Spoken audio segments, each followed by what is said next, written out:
Welcome to the Influencer Show with your host, Trishawn Ben Salmi.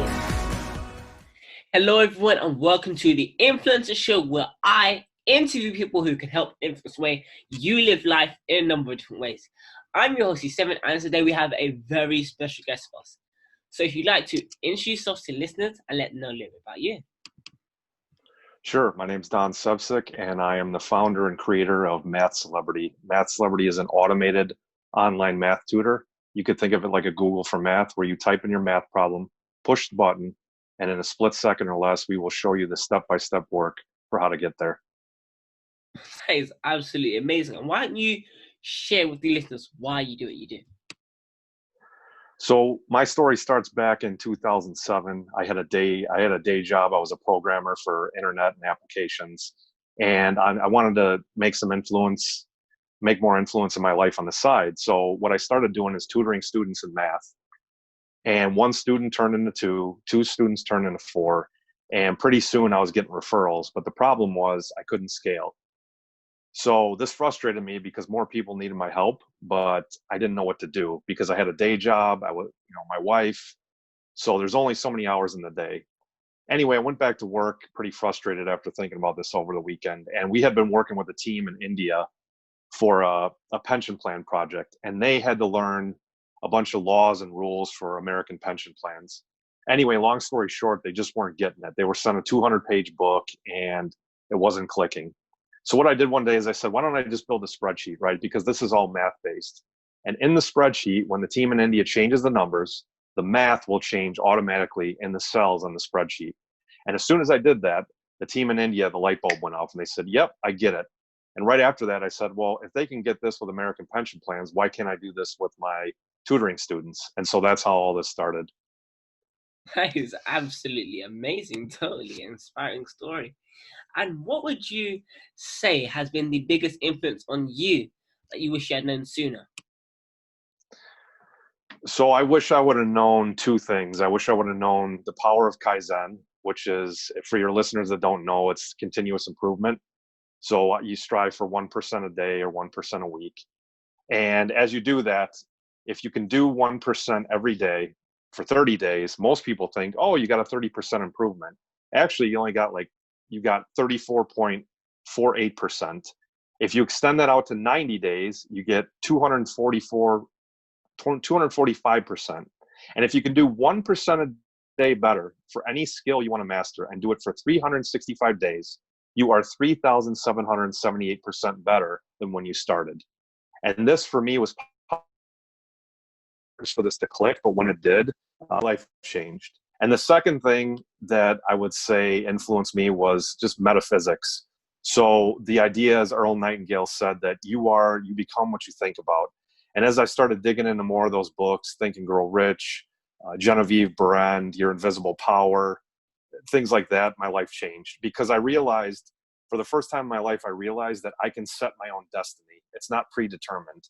I remember back in the day when I first started building MathCelebrity, there was times I would go to sleep and there was some math problem that I didn't know how to build for my students. I would go to sleep and visualize building the calculator for them, and they would wake up and they would be able to solve the problem. And in the middle of the night, like 3 or 4 o'clock, the answer would hit me. And that's all thanks to metaphysics. And so those two things I wish I'd known earlier in my life.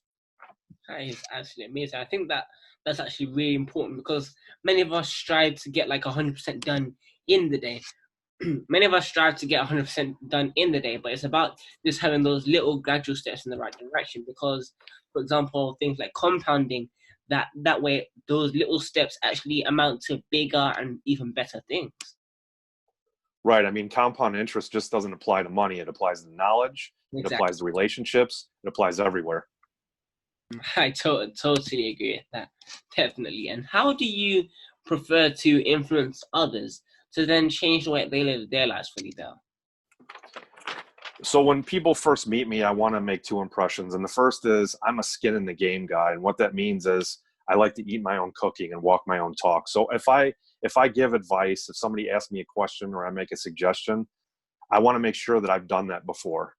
or I know somebody that's done it before and the model's been proven. I don't just want to give advice out that's never been tested and send somebody off where, oh, this didn't work. You wasted my time. And the second thing is just do what I say I'm going to do. So if I tell a student, for example, a couple of years ago, a student emailed me at 1:00 in the morning, right before I was going to bed. They said, look, I need statistics help. I need another calculator built for my homework assignment. I'm just not getting this in class. And I said, give me 30 minutes. I'll build it for you. And can you wait 30 minutes? And they said, yeah, I'll be online. So I built it. They used it. They were able to pass their class and understand it. But the beauty of this story is they went and told 3 other students, who then told more students who use my site. And one of the things they told the students is, this guy does what he says he's going to do. So even if we first meet, maybe, where our personalities are different, those are the 2 impressions I want to pass on to others. I think that's actually really important, because then by showing others that not only are you a leader, but then you're also inventing and that you actually take congruent action, they are huge, huge things that many people often either overlook the importance of, because they think, oh, it's amazing just to tell people to do this. But if you're not actually doing it yourself, then it actually leaves people feeling a bit off, because then they think, oh, he's telling us to do this, but we haven't seen him do it. And just by staying congruent to your message, then makes others simply believe in what you do even more. And as you said, encourages them to share it with others. Right. The best quote I ever heard on this was, never fly in a plane that a mechanic won't fly on. Definitely. I definitely agree with that. And what would you say people should do to stay motivated during moments of crisis? So if you look around you and I, for example, met on LinkedIn. If you look around on LinkedIn right now, and probably for the past 2 months since everything's been going on, there's a lot of lack-based thinking, a lot of despair, and a lot of what's going to happen to the world, where are we going, what does this all mean? I try to turn that on its head. So earlier I talked about metaphysics, and one of the big principles is the principle of abundance. So if you have abundance-based thinking, you can turn any situation into good. And one of the best lessons I ever learned is, when something bad happens or a challenge happens, instead of asking, why is this happening to me? Instead, ask yourself, what am I learning from this? What is this teaching me? Yeah. And one of the big things I've learned right now, and this doesn't just go for me, this goes for anybody who's trying to get their name out there, start a business, make a change in the world, is with everything going on with COVID, if you can be positive, if you can plan a roadmap for what you want to do and where the world's going to be when this all ends, you're almost like a cold drink of water in the Sahara Desert. People just start flocking to you. And I try to do that when I connect with people on LinkedIn or Facebook, is just, look, things are going to be good. I get messages sometimes saying, hey, what does all this mean? Are we going to go back to normal? And I said, every turning point in our history, it's darkest before dawn. I think we're going to be very well off. We're going to even be better, because we're going to be more resilient. We're going to know more about ourselves. We got time to sit in the house, learn new skills, and just, take recollection of what we've done and what we can do. I totally agree. I think that they can then use this time in a more productive way to then get the best out of their days, and also just put into take action on the things that they said they've wanted to do for such a long time. Right. It's both an exciting time and a challenging time. I definitely agree. And could you share with us what your passion is? My passion is just automating and scaling. So if you'd asked me 13 years ago, when I first started a silly website about math tutoring, I knew nothing about programming. I had no programming skills, and maybe only 1 or 2 people that could help me. And if you told me we'd be standing here now, and we got 3.8 million visitors last year from 235 countries, and if you told me we had 611,000 unique visitors last month who ran, 125 million calculations, I would have laughed. So that's what inspires me, is just, that's what I want to bring to the world, is scaling and automation. Because if you can help one person, that's great. But if you can build a system for that and replicate that, you can help thousands, hundreds of thousands, and even millions. And that's what I want to bring to the world. That's what I love to do. That is absolutely amazing. I think that's something that's really, really important because when people often hear the word automation, they often think, oh, it's going to look fake, it's not going to look good, and things like that. But you're then able to provide the same value, if not even more, because then you're then able to do it at a larger scale.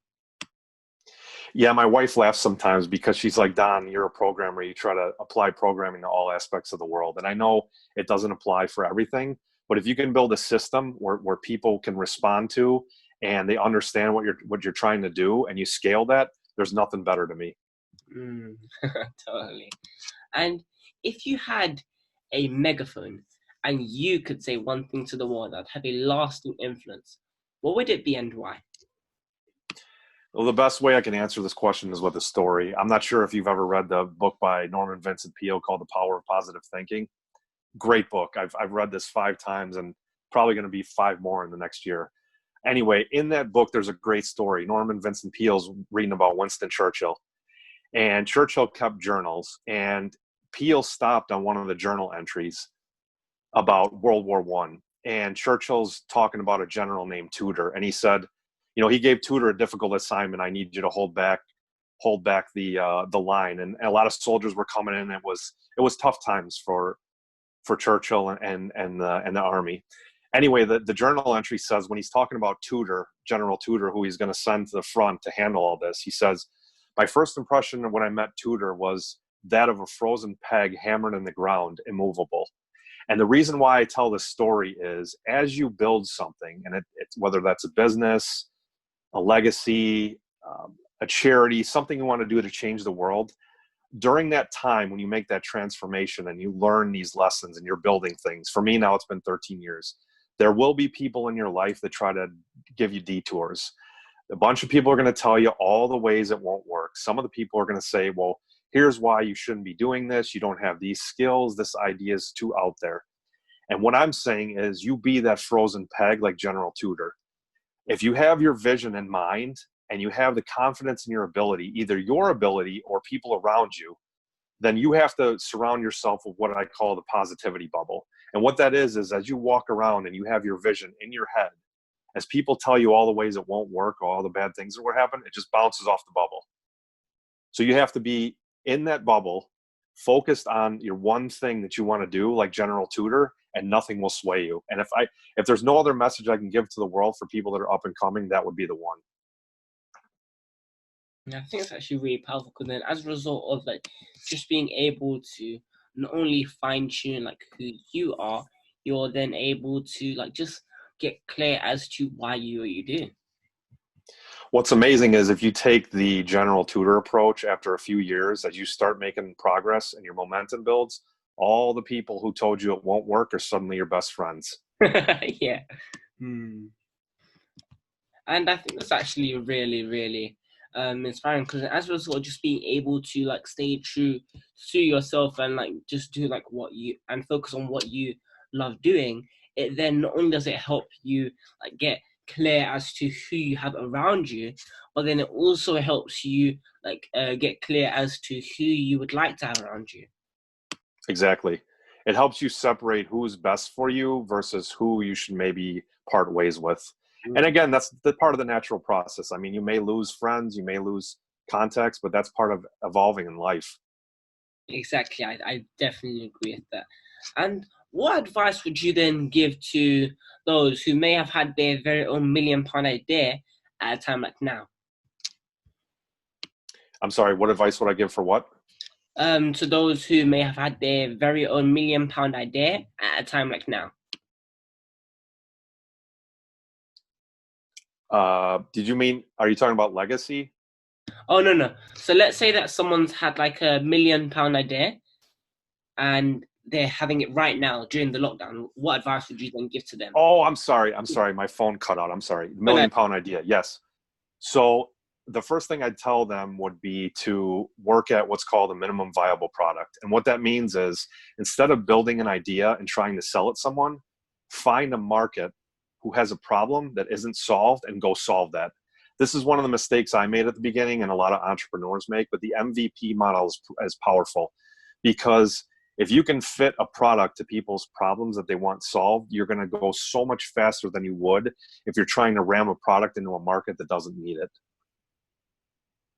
I definitely agree. It's about like finding already, like going somewhere where there's already a want and a need for something you have to offer, because it makes it all much easier. Because let's say you're starting in a brand new industry that's not hasn't quite picked up yet, then it's a lot harder to get seen. And let's say you're even starting in a more established industry where there's loads of different people, it's also equally as hard to get seen because there's nothing that really sets you apart from the crowd. So it's about finding something that's unique to you and finding something where there's a problem that you can solve. Exactly. And I think the second part to my answer would be, one of the best quotes I've ever heard is, he who iterates the most wins. And by that, I mean, you may have an idea with A, B, and C and D. A, B, and C work, but D didn't work. So then figure out why D isn't working and what you can do to make it better. Either change your approach, eliminate that, or add something that can help you out. So iteration definitely has helped me, and that would help other entrepreneurs. I definitely agree. It definitely plays a key role. And what would you say is the biggest issue, or maybe even a problem, that you're then aiming to solve as an influencer in your own industry? So the number one question I get over the last 13 years is, Don, when am I, or when are my kids ever going to use algebra in real life? I can't tell you how many times I've heard that question, and it's a great question. And my answer to that is, algebra isn't what you should be focusing on. What you should be focusing on is problem solving, because problem solving is a skill you're going to need in relationships, in business, and in life. And algebra teaches you the power of problem solving. So if you look at and this blew me away too, if you look at the Arabic root of the word algebra, you know what it means? The reunion of broken parts. And in any problem, what are we trying to do? And what are we trying to do in math? We're trying to take all the fundamentals that we know in math or in life, piece them together to solve a particular problem. So the power of algebra is not learning the equations, it's learning the method of problem solving. Because, I mean, let's be honest, for the people that are going into the workforce and reporting to a boss, your boss doesn't care how the thing gets done, they just want it to get done. And so if you spent that time, that discipline in algebra and math tutoring, it builds those problem solving skills. I definitely think that's actually really, really true. And it's actually something that people often fail to understand, because they, like, everyone often asks this question, like, how can this be useful? We never use it in everyday life. But if you actually dive deeper into like how, like, just like the things that we partake in everyday life and we often overlook, we actually use math in a number of different areas that we actually fail to see. Yeah, I mean, if you look at some of the top paying jobs right now in STEM, data science, probabilities, automated stock trading, and then I just spoke at a school last year, and the kids couldn't believe the Xbox, that's all math based. That's all vectors. So some of the highest paid programmers I know are programming video games, and it's all math based. So again, this goes back to the problem solving. If you can get through algebra, calculus, and you want that discipline, maybe you want to be a video game programmer, it all comes back to the problem solving. I mean, the biggest fear in math is it's fear of the unknown. And I mean, my biggest light bulbs I've seen when I tutor students is that moment where they finally, it clicks, they get it, right? Because in math, I mean, what are we trying to solve? Why do they have the fear? Well, they don't have the understanding. And remember what Solomon said, and all you're getting, get understanding. And so once they get that understanding and they can conquer algebra, now they see the big picture. You know, here's all the things I can do if I learn math. And by the way, this applies not just for math majors, but even people who are going to go into art, right? Because that's problem solving as well. And I think that's actually really amazing how then you're then able to look at things and see how they're then incorporated in a number of different areas in our lives as a whole. And what would you say has been that so-called pivotal point along your journey, and what did it then teach you?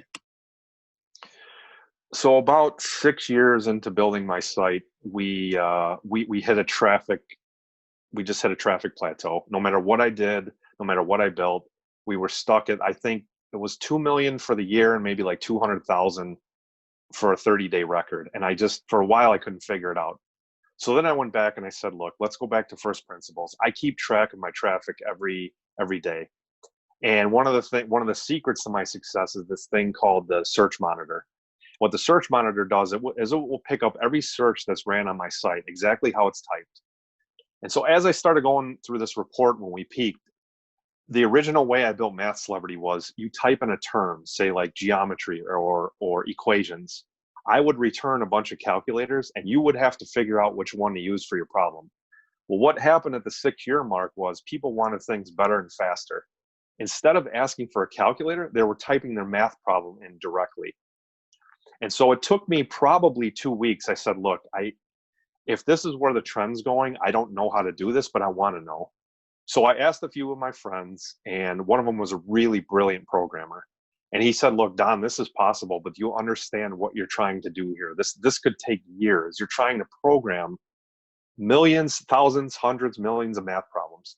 And so after sitting with me for 2 weeks, I tried something simple. I said, look, let me try to learn one pattern, a number, a sign, and a number. So like 2 plus 5, 3 minus 6, 2 times 9. And I spent 10 hours in my basement, like locked in the room, trying to figure this out. And after 10 hours, I was able to program the pattern. So if somebody types in a math problem directly, my site figured it out. So for the next 6 months, all I did was start building patterns and picking them up.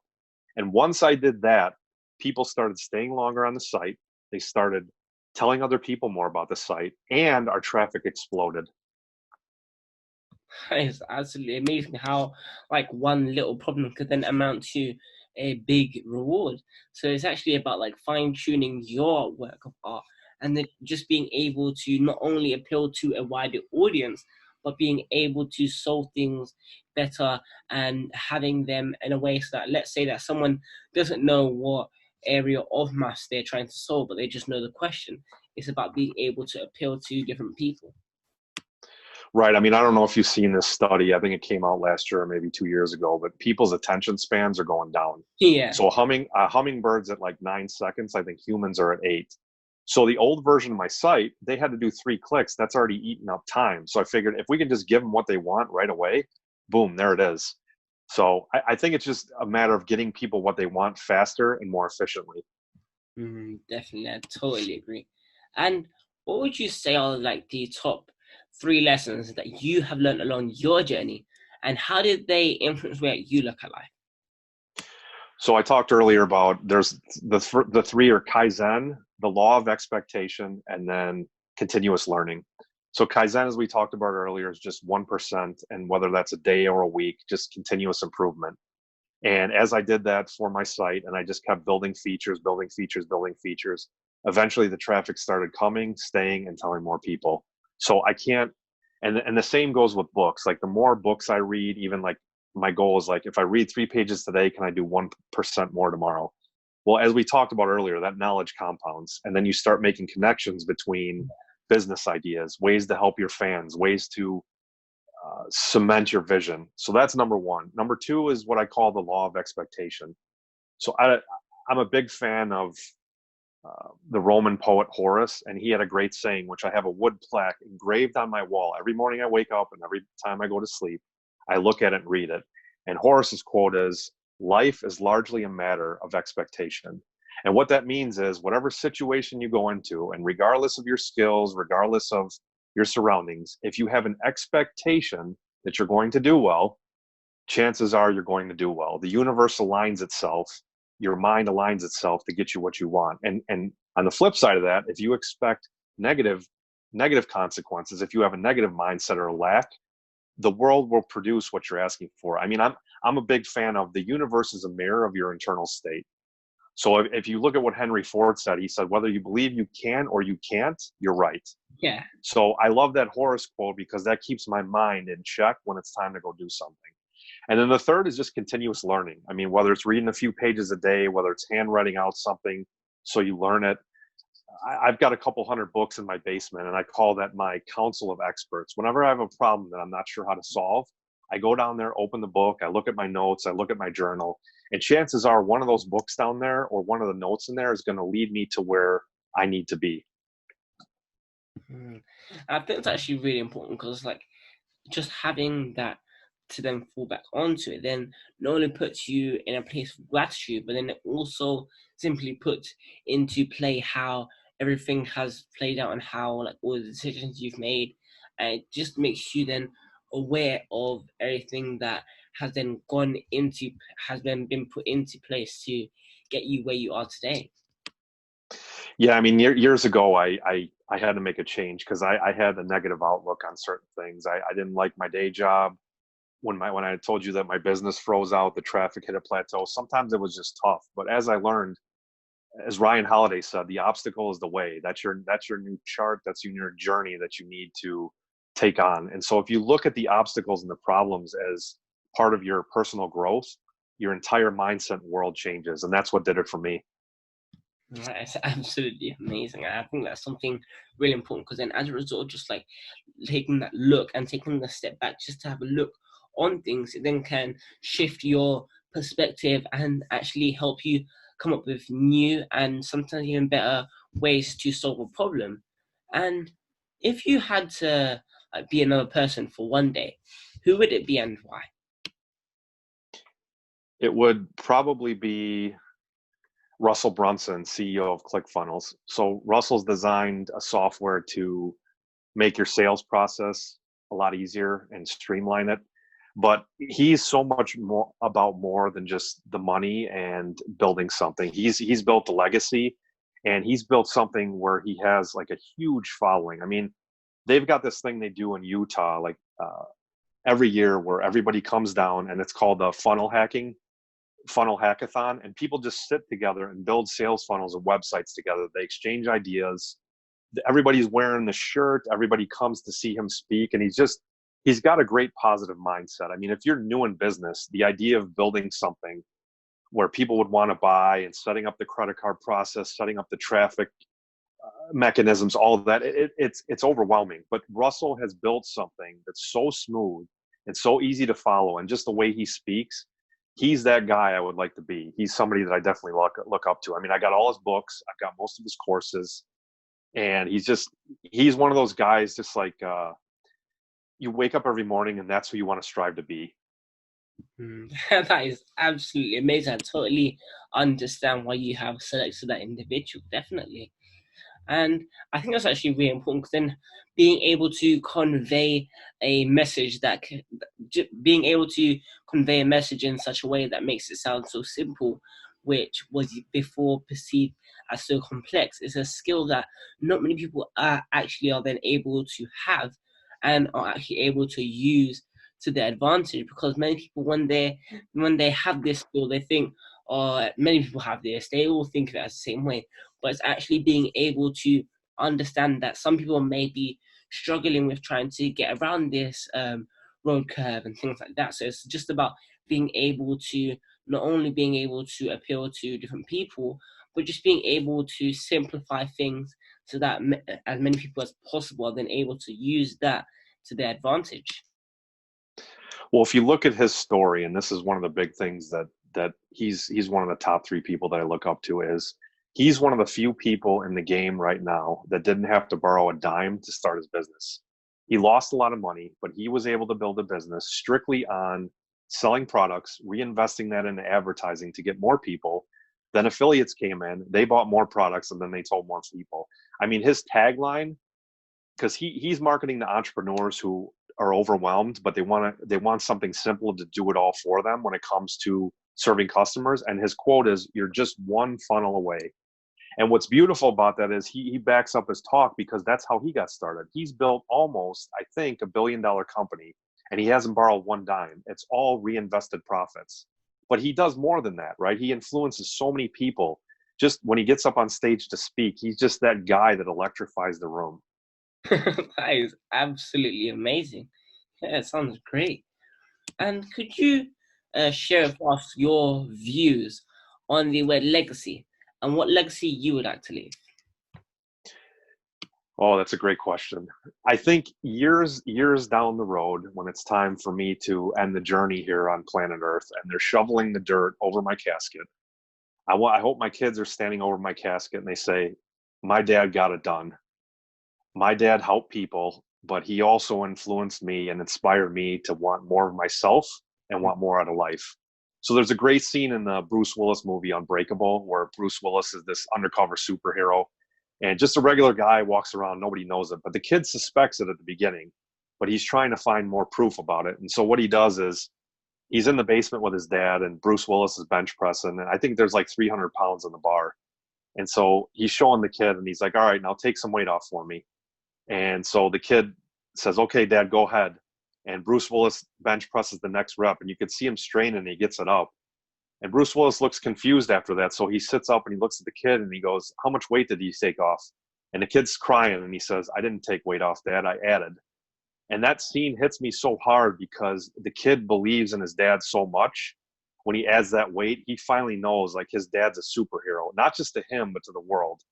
And that's what I want my kids to think when they see me is they just want more out of life, but I want them to be inspired to go get more than what they think they're possible, what they think is possible. That is absolutely amazing. I think that's something that's really important that not many people actually have. They're fortunate enough to actually have that in their lives, because many people, they think, oh, this is too far of reach, or people where I come from, they don't achieve much or things like that. But it's actually having that person in your life who can then like help break down those barriers and limiting beliefs and actually encourage you to then achieve more and get more out of life. And I think that's just really important. Yeah, I mean, the other day, my daughter was asking me, I see you on your computer, Dad, and what are you working on? I told her MathCelebrity, and she says, so you help the kids? I said, yeah, I help the kids and parents. So she says, well, how many kids and parents use this? How you spend a lot of time on this? How many people do you help? I said, well, last year we helped 3.8 million, and her mouth just dropped. And for me, that did it. She says, so 3.8 million people are going to learn math because of your site? I said, yeah. And this year it's going to be more. And so she had a big smile on her face. And again, that's when it clicked. She gets what we're trying to do. I think that's actually really amazing. Just like how then you're then able to inspire others to simply like just to see how something so simple could then have a vast effect. And it's actually really, really encouraging for those who may be like just starting out a brand new business and they're thinking like, oh, I don't really need funnels and other things like that, automation systems. But it's actually realizing that these things can actually help scale your business so that then you can encourage and inspire and impact so many more lives. Definitely. I mean, I don't know if you've read the book. Tim Grover wrote a book called Relentless. He trained Michael Jordan. He trained Kobe. He trained Dwayne Wade. And he's got a phenomenal quote in the beginning of that book that says, if you want to crave the end result so intensely that the work involved becomes irrelevant. And so for me, the end result is just, I want to be the math tutor to the whole world, not just the States. I want to be the math tutor to the world. And the more we can scale and the more lives we can touch, for me, that's what makes it all worth it. That is absolutely amazing. I think that's actually really important, because then by having the ability to scale with more and just having a large impact, or then not only are you encouraging others to find the true meaning behind maths and how impactful it can be in everyday life, but just encouraging them to go and pay it forward to tell and even teach others to do the same. And what advice would you then give to your younger self? So probably the one mistake I've made is I would go back and tell myself to learn more about what's called mental models. So mental models are a way to think about thinking. And if you've read in the press some of the bigger names like Warren Buffett, Elon Musk, Charlie Munger, Ray Dalio, Oprah, they all use mental models. And mental models are a way to guide your decisioning. So when you're making a decision, you can run them through these frameworks. And one of the biggest mental models that I wish I knew when I was younger is the 80-20 rule. So for those people that don't know, the 80-20 law is also known as Pareto's law. So back in the day, Vilfredo Pareto was an Italian economist, really smart guy. And he started taking records of all the real estate holdings. And he noticed 20% of the landowners own 80% of the land. And so if you take that principle and you extend it, you see this in book sales, you see this in concert earnings, you see this in just your regular day, right? One or two things that you do are a lever to set the tone for the rest of the day. So what's fascinating about this, and what I wish my younger self knew, was if you take 80-20 of the 80-20, you get 4% of the inputs result in 64% of the outputs. And then if you want your mind really blown, you take 80-20 of the 80-20 of the 80-20, and you get 1% of the inputs result in 50% of the outputs. And I mean, I've seen that with my site. I wish I could go back and say, find the levers that you can pull, the one or two levers which will have the most impact in the fastest way. I think it's actually really important, because then being able to simply analyze where you are at, it then gives you the chance to then not only be present and see how your actions have then gotten you to the point where you are at today, but then it also gives you an insight as to how you are then going to act accordingly.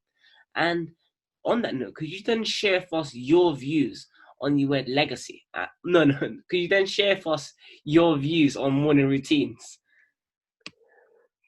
So there's an old saying, I think the Italians came up with it, and the loose translation is, the way your morning goes sets the tone for the rest of the day. And when I was younger, I made some mistakes. I'd sleep in, I'd eat greasy food. I wouldn't pay attention. I'm like, I can eat whatever I want. I'll do this. Great. But now I've realized, as I've gotten older, is that the first hour of the morning is key. So if I can get a little writing in, if I can get a little reading in, if I can get a little meditation in, or even a walk outside when it's quiet and not a lot of people are awake, sets the tone for the day. And going back to the 80-20 rule, I mean, I have a list of to-dos like everything else, but I try to go in the 80-20 model of what are the one or two things I do today that are going to have the most impact. Or if you want to think about it in reverse, what are the things that if I didn't do are going to really affect my day in a negative way? Mm-hmm. And so that, I think, is the key to the morning, is just what do I need to do, and how do I get this started where my body, my mind, and my spiritual outlook is all in tune and ready to go. I definitely agree. I think that's actually really important, because then if you're then able to set an intention as to how you then want the day to plan out, it then not only does it help you bring things and attract things into reality that need to take place so that it works out that way, but then it also just makes you aware as to like what you need to do. And lastly, could you share with the listeners where they can find you if they'd like to find out about any upcoming things you may have? Yeah, so my website is MathCelebrity.com, MathCelebrity.com. That's my number one website. And then the number one social media platform I hang out on is LinkedIn. So you could just search for my name. It's Don, D-O-N, and last name's S-E-V-C-I-K. Amazing. I'd like to thank you for coming on the Influencer Show today. Thanks so much. I had a blast. Thank you. I really did enjoy it. And I'd like to thank you listeners for tuning to the end. And if you guys would like to have the chance to apply to be on the show, please do feel free to email the email pop up on the screen. And I hope you guys have enjoyed it. That's it from me. Bye.